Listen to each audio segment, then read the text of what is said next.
Social মিডিয়ায় একটা জিনিস কিন্তু খুবই ট্রেন্ডিংয়ে চলছে। মানে সকাল থেকে রাত যখনই আপনি ফেসবুক বা ইনস্টাগ্রাম খুলবেন, একটা জিনিস দেখতে পাবেন যে সবাই এখন কার্টুন হয়ে গেছে। বিশেষ করে এই যখনই আপনি ফেসবুক খুলবেন, দেখতে পাবেন প্রত্যেকে তার প্রোফাইল থেকে কার্টুন ছবি পোস্ট করছে। আর এটা কিন্তু মারাত্মক একটা ট্রেন্ডিং বিষয়।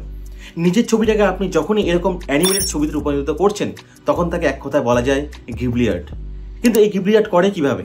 একদম সিম্পল একটা প্রসেস, মাত্র 1 থেকে 2 মিনিট সময় লাগবে। অনেকভাবে আপনি এটা করতে পারেন। আমি মাত্র একটাই সহজ পদ্ধতি আপনাদেরকে দেখিয়ে দেবো। তার জন্য পুরো ভিডিওটা দেখুন, শিখুন, আর এখনও পর্যন্ত যারা এটাকে ট্রাই করেননি, করে ফেলুন। এর জন্য সরাসরি আপনি চলে যাবেন আপনার ফোনের প্লে স্টোরে। আমি এখান থেকে প্লে স্টোর ওপেন করে নিচ্ছি। তারপরে নিচে সার্চ অপশন থেকে সার্চ করে নেব ChatGPT। ChatGPT অ্যাপটাকে আপনি এখান থেকে ইনস্টল করে নেবেন। আমার যেহেতু ইনস্টল করা আছে, তাই আমি নতুন করে ইনস্টল করবো না। আমি সরাসরি এখান থেকে ব্যাক করে যাচ্ছি। ব্যাক করে সরাসরি ChatGPT অ্যাপে চলে যাচ্ছি।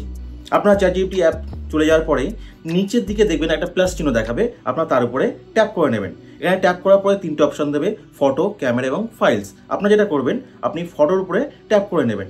ট্যাপ করে নিয়ে আপনার এখান থেকে অসংখ্য ফটো বেরিয়ে যাবে, মানে আপনার গ্যালারিতে চলে আসবে। আপনার ইচ্ছা মতো ছবি আপনি এখান থেকে সিলেক্ট করে নিতে পারেন। ধরুন উদাহরণ হিসেবে ধরুন আমি এই ছবিটাকে সিলেক্ট করে নিলাম এবং আমি এখান থেকে এটাকে অ্যাড করে দিচ্ছি। অ্যাড করার পরে দেখবেন ছবিটা এখানে আপলোড হয়ে যাবে। ছবিটা ঠিক নিচের দিকেই একটি অপশন দেবে আস্ক এনিথিং। আপনি আস্ক এনিথিং এর উপরে আমি যে প্রম্পটটা দেবো, সেই প্রম্পটটা আপনারা লিখবেন। আপনারা যেটা করবেন সেটা হচ্ছে এখানে লিখবেন turn this image into Ghibli art বলে আপনারা দেখবেন ডান দিকেই দেবেন একটা অ্যারো চিহ্ন রয়েছে, তার উপরে ট্যাপ করে দেবেন। ব্যাস, আপনার ছবি কিন্তু প্রসেসিংয়ে চলে যাবে এবং কিছুক্ষণ ওয়েট করলেই দেখতে পাবেন এখানে আপনার ছবি রেডি করে দেবে।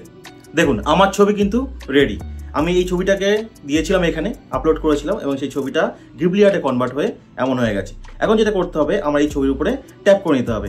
একটু টাইম লাগবে, তারপর ছবিটা এখানে চলে আসবে। আসলেই নিচে একদম দেখতে পাবেন রয়েছে সেভ অপশন, আপনি তার উপরে ট্যাপ করে নেবেন। ব্যাস, আপনার ছবি কিন্তু আপনার গ্যালারিতে সেভ হয়ে যাবে।